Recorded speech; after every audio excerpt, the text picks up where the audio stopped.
A very good evening. This is YES101's Visual Radio bringing you the news this evening. I'm Jed Abdin. We start off with a look at your local news.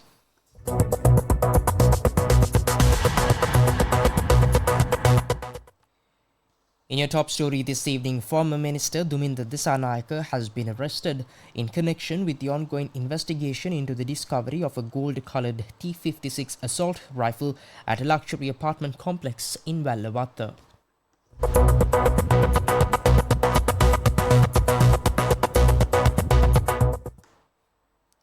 The arrest was made earlier today by officers from the Terrorism Investigation Division while Dissanayake was residing at a high-rise apartment in the Tibirigasyaya area.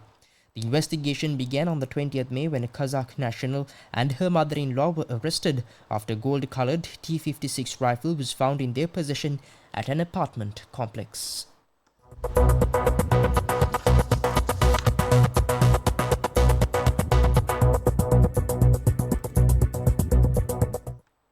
On to more local news. Sri Lanka Police Headquarters has announced a series of immediate transfers and appointments of senior officers following the approval of the National Police Commission.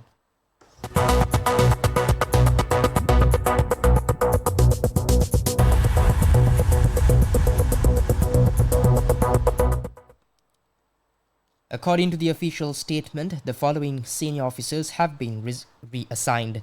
Senior Superintendent of Police SSP LMS Bandara transferred from Director of the Welfare Division to Officer in charge of the Kurunegala Division.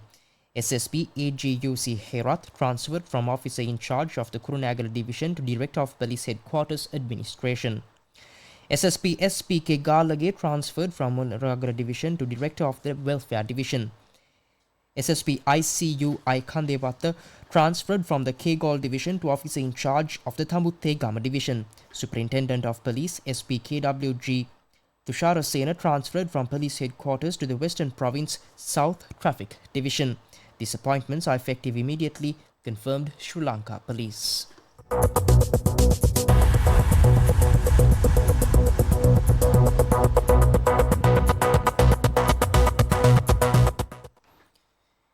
And on to more local news, Sri Lanka's Central Bank Governor Dr. Nandalal Weerasinghe has called for patience as global trade dynamics continue to evolve, emphasizing it is still too early to draw definitive conclusions about the long-term impact of recent international developments.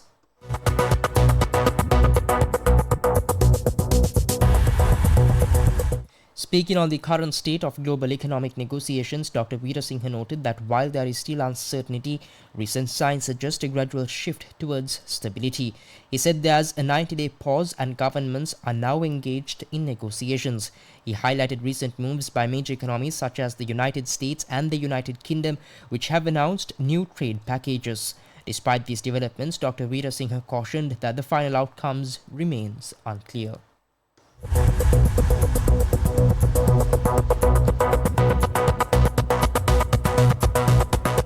Up next is international news. International news. On to news overseas, Israeli Prime Minister Benjamin Netanyahu has said Sir Keir Starmer and other leaders have effectively said they want Hamas to remain in power.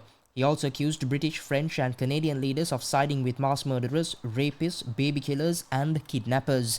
In a video posted on X addressing Thursday's attack on Israeli embassy staff in Washington, D.C., Netanyahu said Sir Keir Starmer, Emmanuel Macron and Mark Carney wanted Israel to stand down and accept that Hamas's army of mass murderers will survive.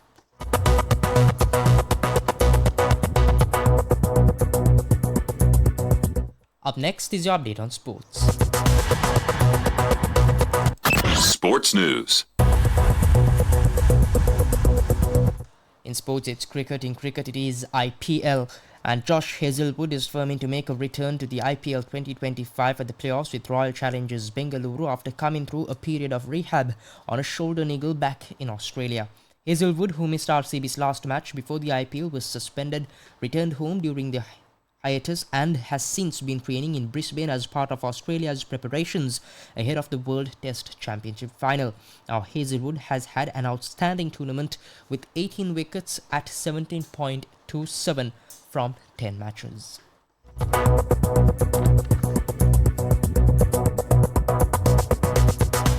And with that, we wrap up this edition of YES101's Visual Radio, bringing you the news. I've been Shuad Abdin.